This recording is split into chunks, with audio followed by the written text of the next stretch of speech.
Amado hermano, que el Señor bendiga tu vida en esta mañana. Te damos la bienvenida a esta escuela dominical diferente. Estamos en un formato a distancia a través del canal de YouTube de la Iglesia Asamblea de Dios de Villa Alemana. Amado hermano, ahí en el lugar donde tú te encuentras, te invito a que podamos tener un momento de oración, que podamos ir delante de las plantas de nuestro Señor y podamos presentar nuestras vidas. Amado Dios y Padre Santo, te damos las gracias, Dios eterno, por este día, Dios. Padre, presentamos, Señor, esta escuela dominical, Señor, en formato online, Dios, delante de tu presencia, Dios. Padre, bendice los hogares, Señor, la familia de mis hermanos, Dios. Los hogares representados, Señor, delante de ti, Señor, en esta mañana, Señor. Padre, que tu Santo Espíritu, Señor, pueda visitar los hogares y la vida de mis hermanos, Señor. Sé tú, Señor, bendiciendo a los hijos de mis hermanos, a sus nietos, Señor. Padre, que tu presencia, Señor, esté en medio de nosotros, Señor. Padre, Señor, guía mis labios, Señor. Nos presentamos, Dios, delante de ti, Señor, en el nombre de Jesús. Amén y amén.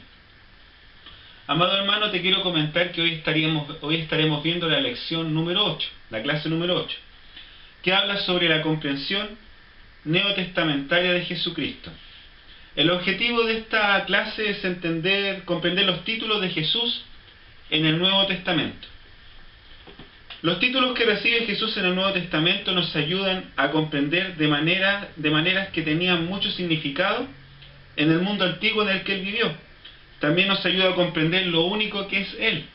Cada uno de nosotros tiene que entender que Jesucristo es único. En primer lugar, Jesucristo es nuestro Salvador. Y eso quizás es lo más grande para nosotros. Amén. Amado hermano, ahí en el lugar donde te estás, te invito a que puedas buscar. Vamos a leer algunos pasajes comprendidos entre Hechos 2, desde el 22 al 36. No voy a leer todos los pasajes por lo extenso que es. Te invito a que podamos leer los 3 primeros versículos, amén. Y vamos a leer los 3 últimos de este tramo entre Hechos 2, desde el 22 hasta el 36. Leemos los 3 primeros, amén. Leemos: varones israelitas, oíd estas palabras. Jesús Nazareno, varón aprobado por Dios entre vosotros con las maravillas, prodigios y señales que Dios hizo entre vosotros por medio de él. Como vosotros mismos sabéis, a este, entregado por el determinado consejo y anticipado conocimiento de Dios, prendiste y mataste por manos de inicuos, crucificándole, al cual Dios levantó, suelto los dolores de la muerte, por cuanto era imposible que fuera retenido por ella. Nos vamos al verso 74. Porque David no subió a los cielos, pero él mismo dice: dijo el Señor a mi Señor, siéntate a mi diestra, hasta que ponga a tus enemigos por estrado de tus pies. Sepa pues ciertísimamente toda la casa de Israel, que a este Jesús a quien vosotros crucificaste, Dios le ha hecho Señor y Cristo. Lo que vamos a estar hablando sobre Señor y Cristo. Ya. Te invito ahí a que podamos leer nuevamente el verso 36 para que podamos entender un poco este contexto. Sepa pues ciertísimamente toda la casa de Israel, que a este Jesús a quien vosotros crucificaste, Dios le ha hecho Señor y Cristo. Amado hermano, cuando leemos este pasaje podemos entender que nuestro Señor Jesucristo es Señor y Cristo. Amén. Pedro comienza recordándole a los judíos el poder para obrar milagros que tenía Jesús y que todos ellos conocían. Toda la gente de esa época había podido ver los tremendos milagros que había hecho Jesús. Era algo que ninguna de las personas de ese tiempo había podido hacer. Era algo tremendo para ver a los ojos de las personas. Amén. Esto era importante. Amén. Leamos juntos una observación de Pablo en la epístola de los Corintios. Te invito a que podamos leer juntos 1 Corintios 1:22. Podemos leer, en 1 Corintios 1:22 dice: porque los judíos piden señales y los griegos buscan sabiduría. Amén. ¿Sabe, mi hermano? Es exacta para ambos pueblos esta afirmación. Sin embargo, como pasa con toda proclamación responsable de Jesús, Pedro comienza de inmediato a hablar acerca de la muerte de Jesús. Lo habían crucificado, pero Dios lo había levantado de entre los muertos. Habían habido muchos testigos de la resurrección de Jesucristo. Aparte de los apóstoles, había habido más personas que habían podido presenciar este tremendo milagro. Pedro y muchos más eran testigos de este hecho. Después Pedro dio una larga explicación sobre la resurrección y algunos pasajes del Antiguo Testamento que lo profetizaban, usando, podríamos decir, una hermenéutica bastante acertada para la época. Pedro cita algo del Salmo 16:10. Te invito a que lo puedas buscar y lo podamos leer juntos. Salmo 16:10. Para que lo podamos leer juntos. Salmo 16:10. Amén. Leemos en el nombre de nuestro Señor Jesucristo. Amén. Porque no dejarás mi alma en el Seol, ni permitirás que tu santo vea corrupción. Amado hermano, podemos entender que Dios resucitó de los muertos y esa es la esperanza de vida que tenemos nosotros como cristianos. Y entendemos que quizás lo que podíamos leer en este salmo, si uno lo lee con más detenimiento, esto no aplica solamente a la vida de David. Este salmo aplica a la vida de nuestro Señor Jesucristo, a lo que Él es, Señor y Cristo. Jesucristo es nuestro Señor y es Cristo. Él fue enviado para morir por nuestros pecados. Amén. Leamos juntos en Hechos 2, versos 29 y 31. Leamos juntos Hechos 2, verso 29 y verso 31. Amén. Leemos en el nombre de nuestro Señor Jesucristo. Varones, varones hermanos, ¿se os puede decir libremente del patriarca David, que murió y fue sepultado, y su sepulcro está con nosotros hasta el día de hoy? Viéndolo antes, habló de la resurrección de Cristo, que su alma no fue dejada en el Hades, ni su carne vio corrupción. David incluso al escribir los salmos, y esto es parte, podemos leerlo acá en Hechos, parte de lo que se cita en Salmos también, podemos entender que David sabía claramente la promesa que tenía Jesucristo para con su vida. Él sabía que aunque él moriría, ciertamente tendría vida en Cristo. Él sabía que iba a venir un Salvador. Y tenía tal certeza el poder escribirlo. Y te invito a que podamos leer en Hechos 2:33. Esto también deja un paralelo bastante grande en Hechos 2:33. Leemos en el nombre de nuestro Señor Jesucristo. Amén. Así que, exaltado por la diestra de Dios, y habiendo recibido del Padre la promesa del Espíritu Santo, ha derramado esto que vosotros veis y oís. Cada uno de nosotros sabe que era necesario que nuestro Señor Jesucristo padeciera, que Él muriera, para que pudiera venir la promesa del Espíritu Santo. Esto lo podemos leer en el libro de Juan, en el Evangelio según San Juan. Pero esta promesa es tremenda porque el Espíritu Santo, a través del día de Pentecostés, la palabra recibiréis poder habla de dinamita. ¿Ves, mi hermano? Podemos entender que es algo que el Señor dio para ese tiempo, para que pudiéramos estar todos nosotros acompañados y pudiéramos tener a Jesucristo en nuestros corazones a través del Espíritu Santo. Amado hermano, Jesús, exaltado ahora a la derecha de Dios, ha derramado el Espíritu Santo junto con el Padre.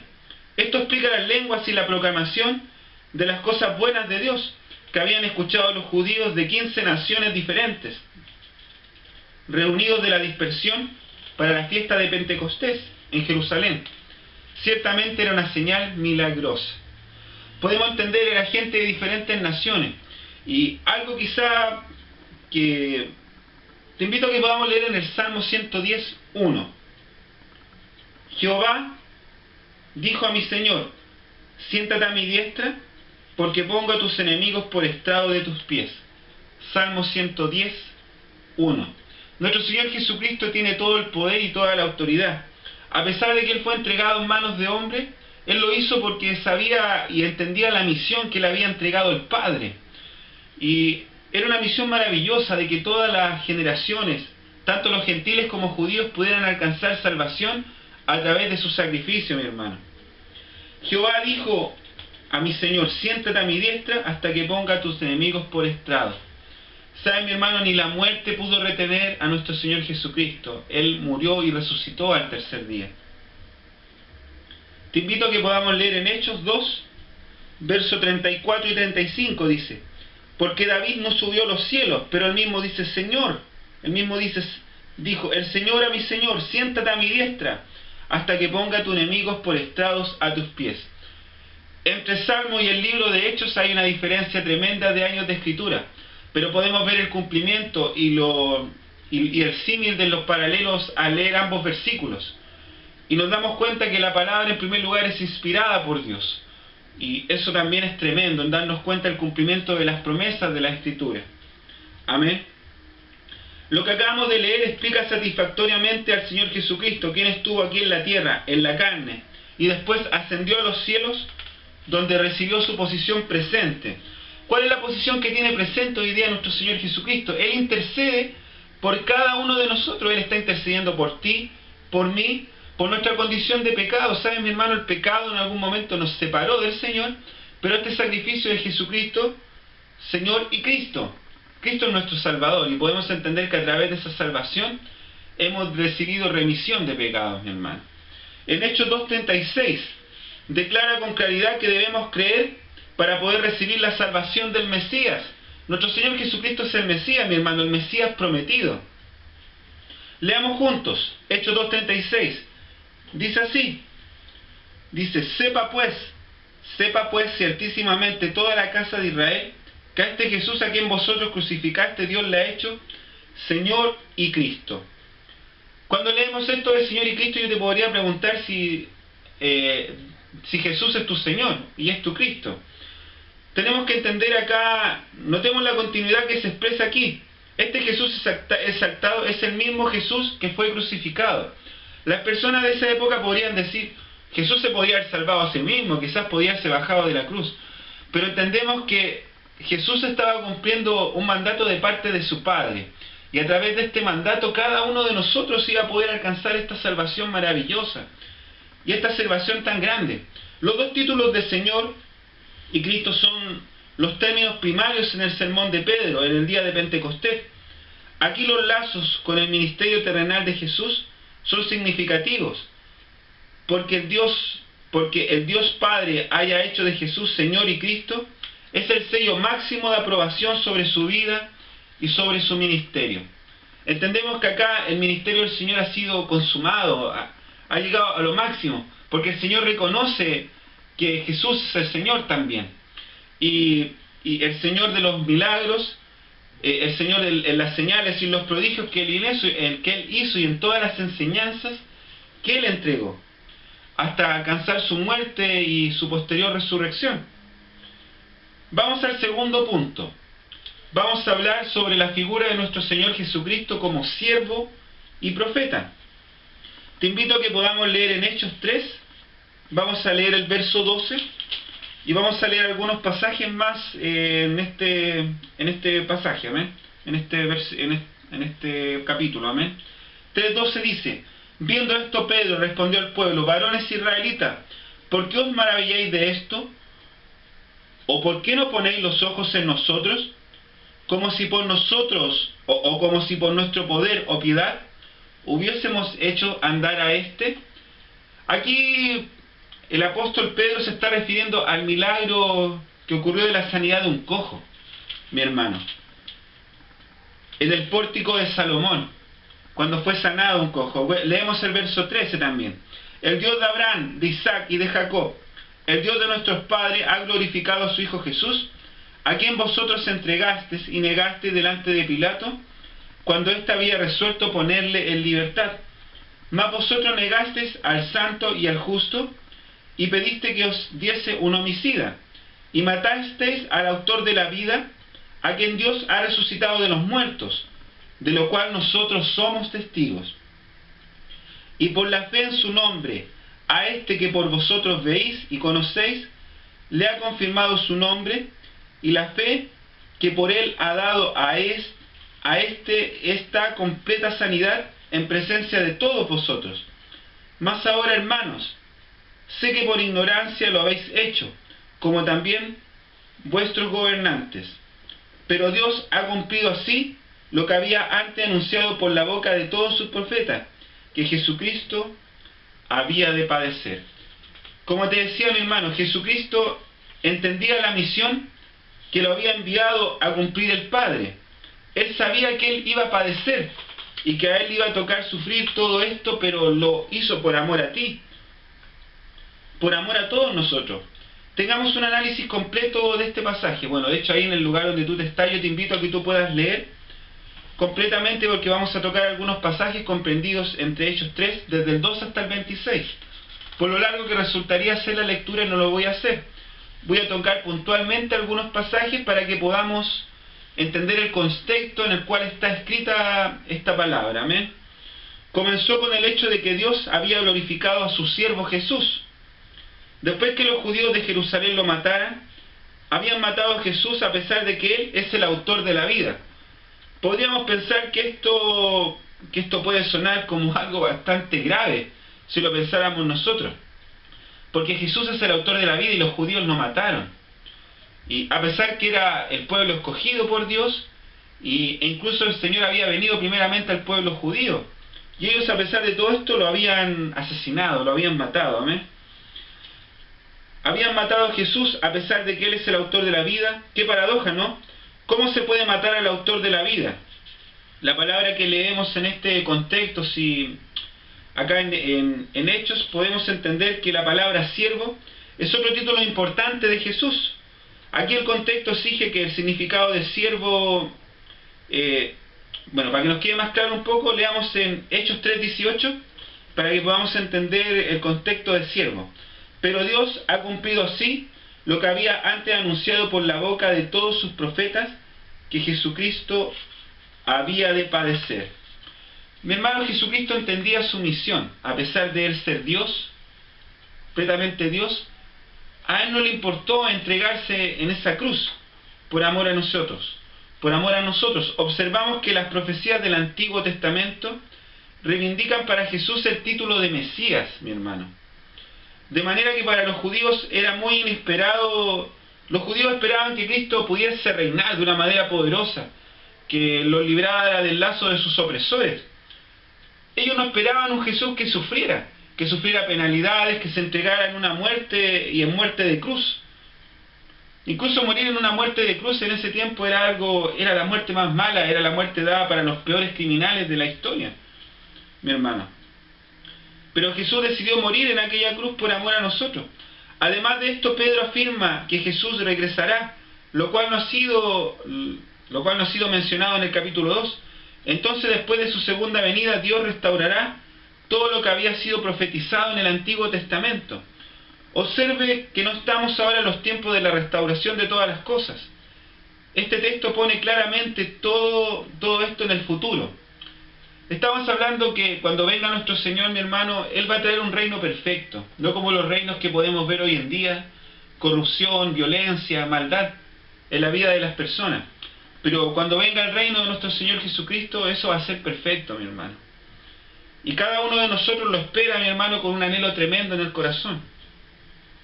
A continuación, Pedro presenta a Jesús como un profeta semejante a Moisés. Quiero que podamos leer en Deuteronomio 18:15, amén. Leemos en el nombre de nuestro Señor Jesucristo. Profeta en medio de ti, de tus hermanos como yo, te levantará Jehová tu Dios, a Él oirás. Naturalmente podríamos decir que Josué había cumplido aquellas palabras, ciertamente. Josué, el seguidor de Moisés, había venido después de él y había sido un gran libertador en sus propios tiempos. Sin embargo, otro Josué vino, en el idioma hebreo Josué y Jesús son el mismo nombre. Los primeros cristianos reconocían a Jesús como el cumplimiento definitivo de la promesa de Moisés.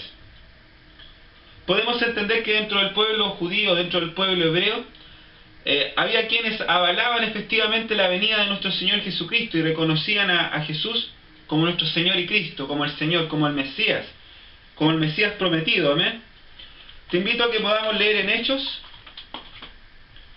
Leemos en Hechos 3, versos 25 y 26.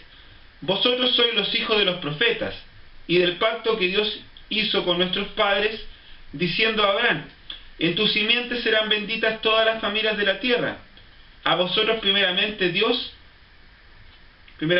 habiendo levantado a su Hijo, lo envió para que os bendijese a fin de que cada uno se convirtiera de su maldad. Pedro le recuerda a sus oyentes el pacto con Abraham, que es muy importante para entender a Cristo, amén. Está claro que Jesús trae ahora la bendición prometida, y es el cumplimiento del pacto con Abraham, mi hermano, y no simplemente el cumplimiento de la ley dada a través de Moisés. Podemos hablar de Jesús como el verbo, mi hermano. Esto quizás es lo más grande del cumplimiento de la palabra, como Jesús es como el verbo, mi hermano. Te invito ahí donde tú estás, que podamos buscar en Juan, en el Evangelio de Juan 1:1, mi hermano, y podamos leer juntos en el Evangelio de Juan. Amén. Te invito a que podamos leer juntos en Juan 1:1. Amén. Leemos en el nombre de nuestro Señor Jesucristo. En el principio era el Verbo, y el Verbo era con Dios, y el Verbo era Dios. Juan 1:1. Se presenta a Cristo por medio del término logos, mi hermano, aquí. Este vocablo griego traducido del verbo de la versión Reina Valera, que es lo que nosotros más ocupamos del latín, verbum, significa palabra, mi hermano. Palabra, afirmación, mensaje, declaración, o el acto de hablar. Podemos definir esto como una hipostasis, mi hermano. Leamos en Hebreos 1:3. Esto dice sobre nuestro Señor Jesucristo en Hebreos 1:3, el cual, siendo el resplandor de su gloria y la imagen misma de su sustancia, y quien sustenta todas las cosas con la palabra de su poder, habiendo efectuado la purificación de nuestros pecados, por medio de sí mismo, se sentó a la diestra de la majestad en las alturas. Mi hermano, hoy en día Jesucristo está intercediendo por ti y por mí, mi hermano.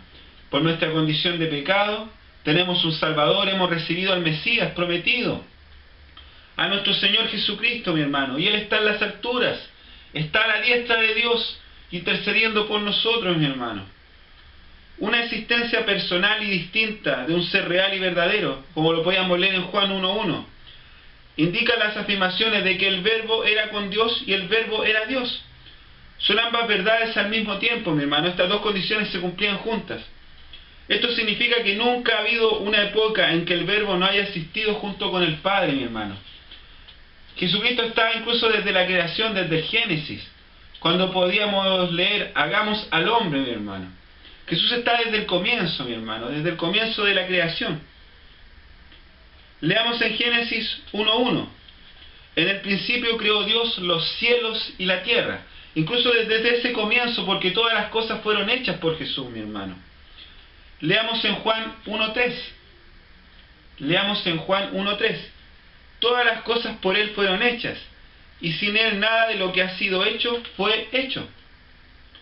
Nos hace saber concretamente, mi hermano, que en realidad fue el Señor Jesucristo en su estado preencarnado quien hizo la obra de la creación, cumpliendo la voluntad y el propósito del Padre. Amén. Veamos también que es en el Verbo donde se halla la vida. Te invito a que puedas leer ahí. Vamos a leer en Juan 1:4, dice: en Él estaba la vida, y la vida era la luz de los hombres. Puesto que en Jesús, donde estaba localizada la vida, Él es el único lugar donde es posible obtenerla, mi hermano. Aquí se está describiendo una cualidad particular de vida, la vida eterna, mi hermano. Esta vida Dios nos la ha hecho disponible con su poder dador de vida, a través de la palabra viva. Solamente tenemos vida eterna cuando la vida de Cristo está en nosotros. Te invito a que podamos leer en Juan 1:5. Se indica que el mundo no comprendería el Verbo. Amén. Leamos en Juan 1:5. La luz en las tinieblas resplandece, y las tinieblas no prevalecieron contra ella. El pasaje sigue diciendo que Juan el Bautista vino como el testigo a favor de esta luz. Leamos en Juan 1, versos 9 y 10. Aquella luz verdadera que alumbra a todo hombre venía a este mundo. En el mundo estaba, y el mundo por él fue hecho, pero el mundo no le conoció, mi hermano. Hoy en día las personas no quieren conocer de Jesucristo, no quieren buscarle.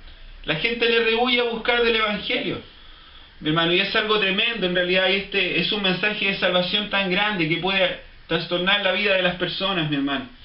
Queremos centrar nuestra atención en este punto: el Creador del mundo, la segunda persona de la Trinidad.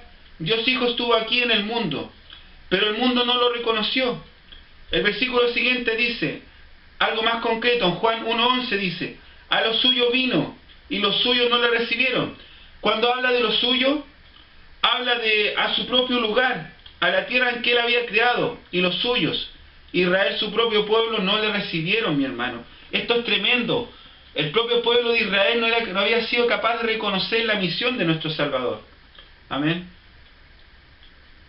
Quiero compartir un último pasaje en Juan 1:12, dice, leemos, mas a todos los que recibieron, a los que creen en su nombre, les dio la potestad de ser hechos hijos de Dios. En otras palabras, mi hermano, nosotros estamos dentro de esta promesa, tú estás dentro de esta promesa de salvación. Amado hermano, que el Señor bendiga tu vida en esta mañana, que el Señor pueda estar con tu hogar y con tu familia. Amén. Señor te bendiga, mi hermano.